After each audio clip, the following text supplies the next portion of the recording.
काफी लोग मारे गए, जख्मी हुए, इसका पूरा दोषी मैं पाकिस्तान को मानता हूं।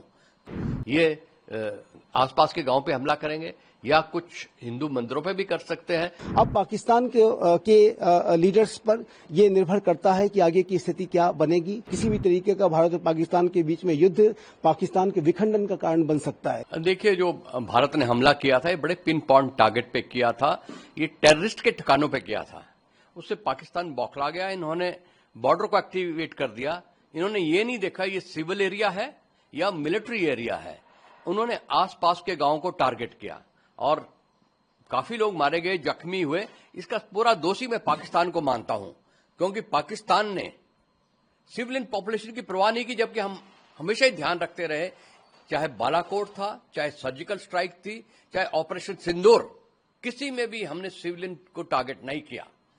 और ये पाकिस्तान की पहले से ये नीति रही है कि जो इनोसेंट लोग हैं उनको टारगेट करते हैं। पहलगाम कौन थे? सिविलियन थे, इनोसेंट लोग थे, उनको पॉइंट ब्लैंक पे रेंज पे मारा। और यहां इन्होंने घर के ऊपर गोले दागे, और इन्हें पता है पाकिस्तान वालों को पार से, बॉर्डर पार से सब नजर आता है कि ये सिविल एरिया है, सिविल के गांव है और ये मिलिट्री एरिया है। ये पाकिस्तान की जो नीची सोच है कि नुकसान पहुंचाना है, ये नहीं देखना कि ये इनोसेंट पीपल है या मिलिट्री पीपल है।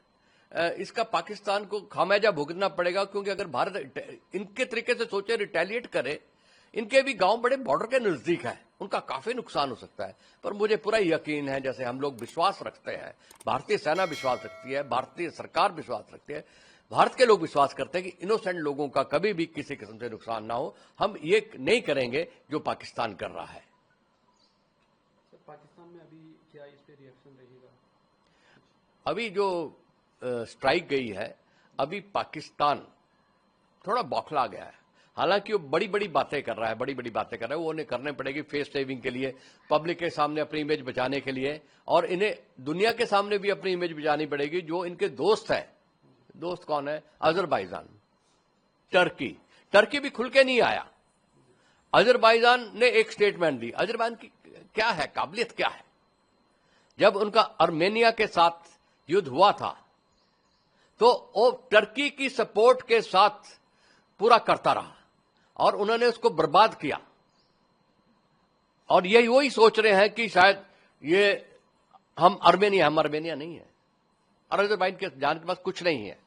पर जो पाकिस्तान का रिएक्शन आएगा, मुझे लगता है कि वो ज्यादातर वो ड्रोन का इस्तेमाल करेंगे। वो ड्रोन लेंगे टर्की से या चाइना से लेंगे, क्योंकि उन्हें खतरा अगर वो हमारी तरफ बढ़ेंगे, उनका खुद अपना ज्यादा नुकसान हो जाएगा।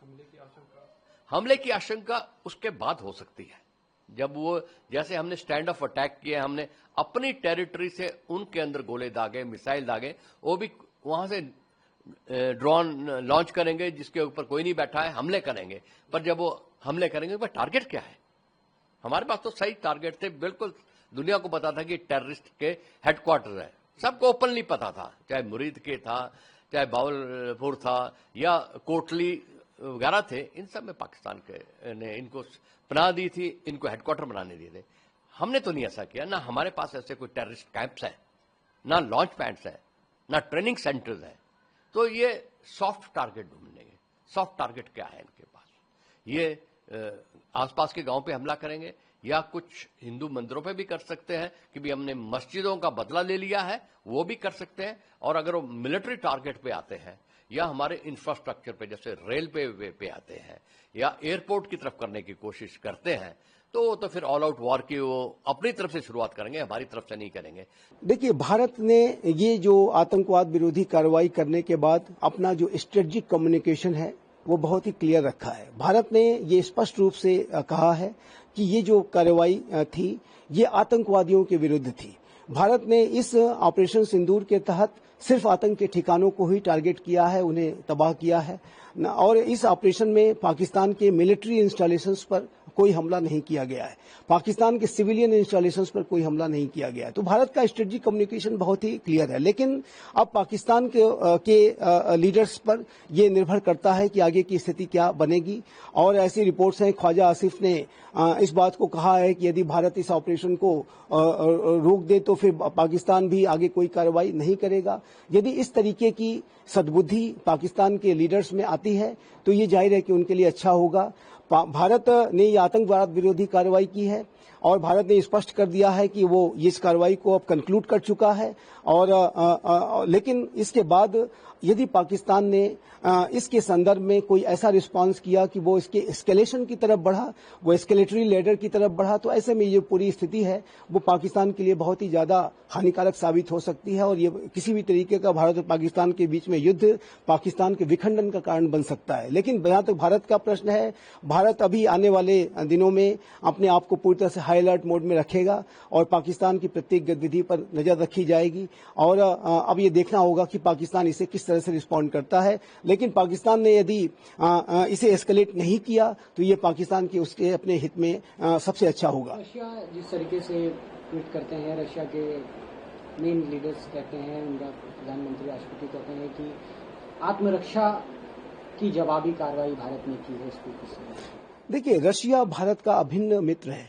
रशिया और भारत के बीच की जो पार्टनरशिप है वो टाइम टेस्टेड रिलेशनशिप है। संकट काल की स्थिति में रशिया ने भारत का हमेशा साथ दिया है, भारत ने भी रशिया के संकट में उसका हमेशा साथ दिया है और दोनों देशों की जो पार्टनरशिप है वो संकट काल में और अधिक प्रगाढ़ और मजबूत रूप से निखरती है, सामने आती है।